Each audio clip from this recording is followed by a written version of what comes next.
Good evening, ladies as well as gentlemen. Papa Boris here, playing some more Hearthstone Battlegrounds. In this video, I'm going to try to actually play a little bit better than I did in my rules video, but I'll probably lose anyway, or not, we'll see. I came in second place once and in seventh place once when I played, so let's go ahead and jump on in there and see what we can do. One thing I now realize I did not mention in my rules video is that the minions all come from the same pool. So it's not like you're getting totally random minions independently of what your opponents are getting. Blizzard has not been specific about the numbers, which annoys me to no end. But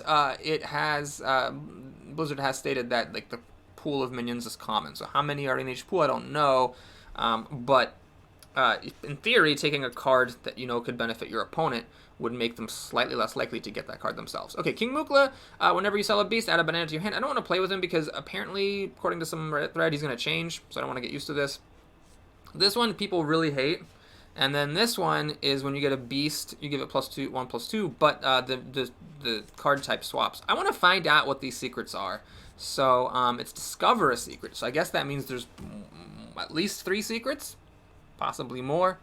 And the idea is that, you know, if you have 2 gold hanging around at the end of the tavern phase, instead of just re-rolling 2 more times, try to get a better minion, you can instead just buy a secret. Okay, I'm a big fan in the early game of getting one of the 2 minions that spawns a token, because most of the early game minions are junk, and the ones that spawn a token, you can sell that token for an extra gold. So you can kind of think of it like this. Minions sticker price is 3 gold. In reality, long term, a minion costs just 2 gold because you can always sell it back for 1 of the 3 you paid. But a minion that spawns a token, you sell back for 2 gold. So its actual cost is just 1 gold long term, which is fully 50% less than the cost of the other junky tier 1 minions. Now, as we saw in the rules video, there was that one tier 1 minion, the demon, that gets buffed every time you I think the minion itself is actually not a demon. It's the guy who gets buffed whenever you play a demon, and you can get him up to pretty high heights. So if you are someone who just is obsessed with efficiency, you can try to go for that guy. Okay, on turn 2, I'm a big fan of just upgrading my tavern. The reason for that is I think that psychologically people are like hung up on winning and losing, but it doesn't really matter when you lose one of the early rounds. You don't take that much damage. And if you've ever played any card games, you know about the rule that, you know, life is a resource. And it's no different, I think, in Hearthstone Battlegrounds. In the late game, the damage gets outrageous and people start dropping off very quickly.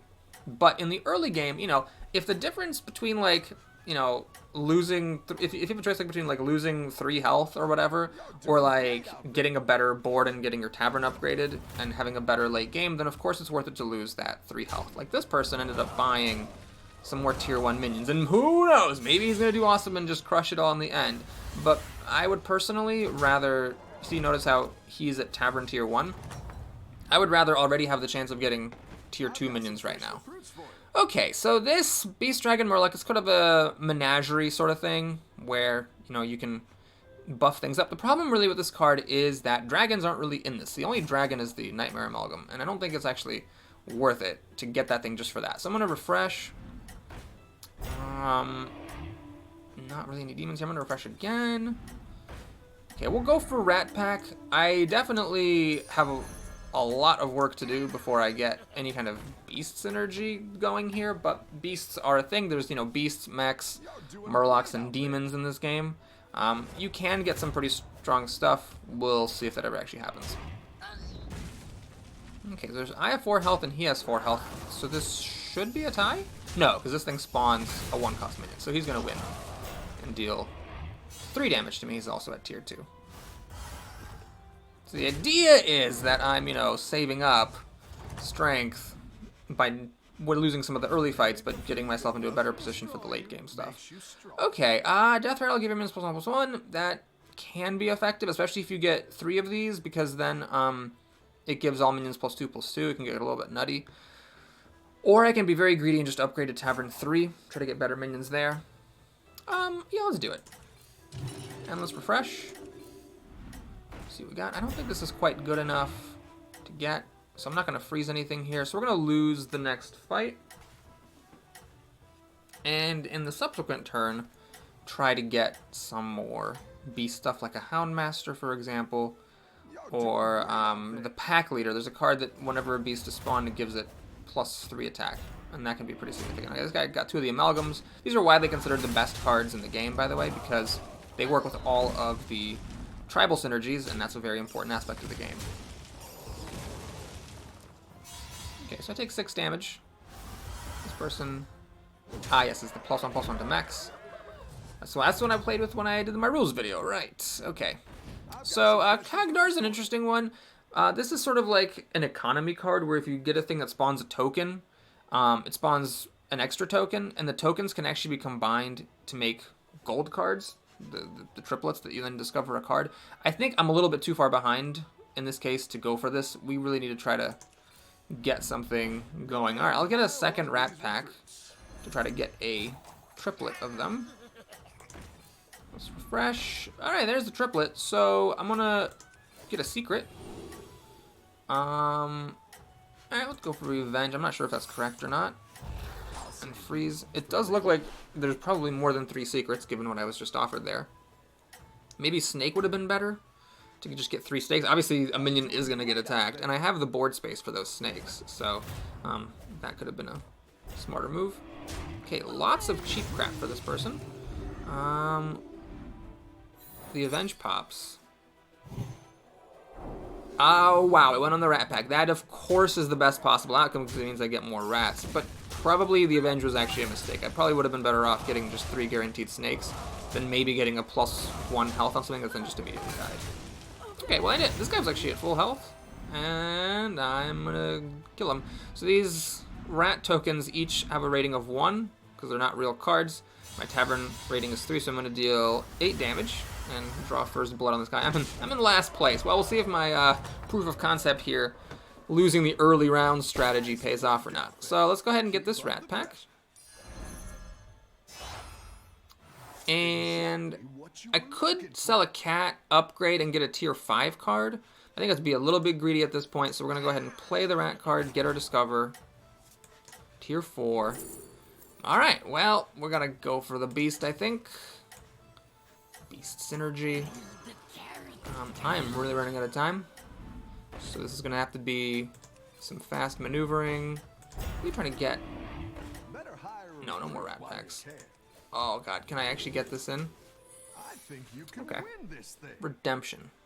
Interesting. So, if this rat pack is the first minion that dies, I didn't. So redemption maybe wasn't the best choice there. I could have gotten maybe a bunch more of the rats.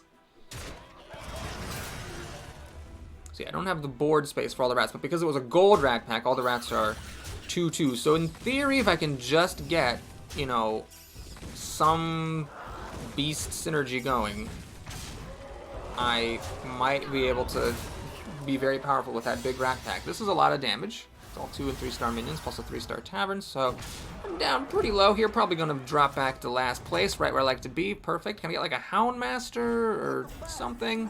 Okay.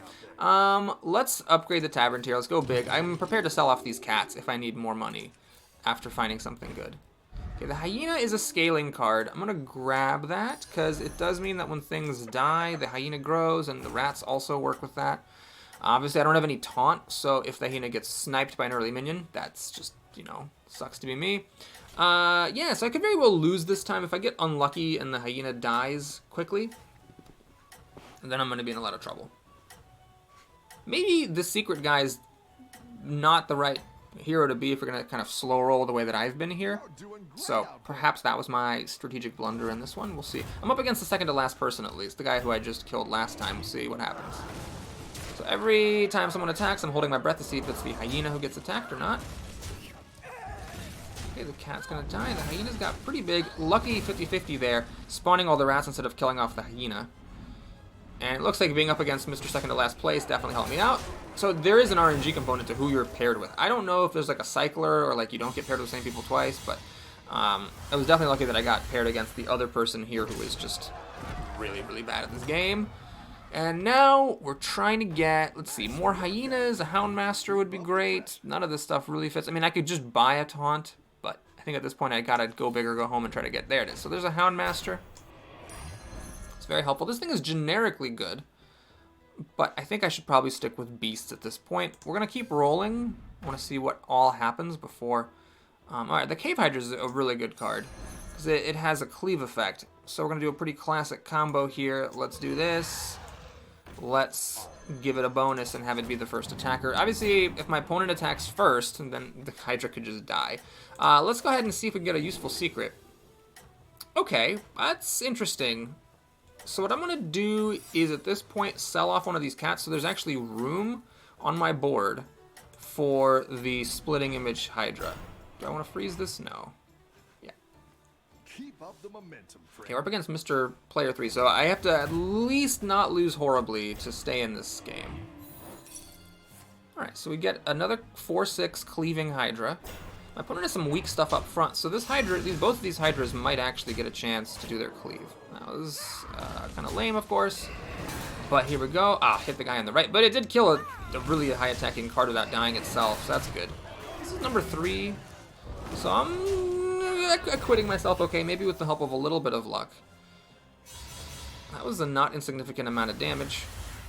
So this guy really drops back down, and you can see the game ramps up very fast. You start dropping off very quickly if you fall behind in the rat race. Okay, there's 2 of these here. I don't think I want to go for that. We want to just really push this Cave Hydra. There's another Houndmaster. That can get me a triple. If I feel safe after the... Oh, interesting. So, I do have another Alley Cat here. Is that possibly... No, that's not worth it. There's no ways. I don't have Khadgar or anything, so yeah, we're just going to refresh. Okay, I don't want to go for any more rats. We'll go for a defender. The idea here is I want to protect the hyena as much as I possibly can. Let's go ahead and sell this cat just to make room. Let's go ahead and buff some random guys. Up, get a secret. Uh-oh. Random minion of the same cost. Oh, that's crappy because oh no, effigy is when it dies. Right. So it's random. There might have been a better thing there. It's a difficult game to talk and annotate your decisions at the same time because, you know, the game doesn't give you very much time until the later phases. But of course, in the later phases, you have more things you need to do. Okay, what do I get? I got a 5/4, which is not that good. I think I might die here. So the real question is whether I kill enough of my opponent's stuff that I can make it to the next round. And my opponent currently has a lot of things on the table. Oh boy, this is very bad. Yeah, I think I might be dead here. Yeah. Alright, so it was, you know... Oh wow, 4 people died at once! Holy crap! If I'd stayed in, who knows, maybe I would have made it. Well, I'm inclined to agree based on that game that indeed, the secret guy, on a first impression, is not that good. If I had to play him again, I would probably try to go for a faster game instead of going for the slower game that I usually do, just because, if you are sort of behind and, like, the idea is that you got up to a stronger tavern, so now you're trying to catch up, you don't want to be spending your gold on a random secret. But maybe if I'd had more time or if I'd played faster, I would have been able to pick better secrets and do a better job. Anyway, it was kind of interesting. I'll see you again soon. Take care, everybody.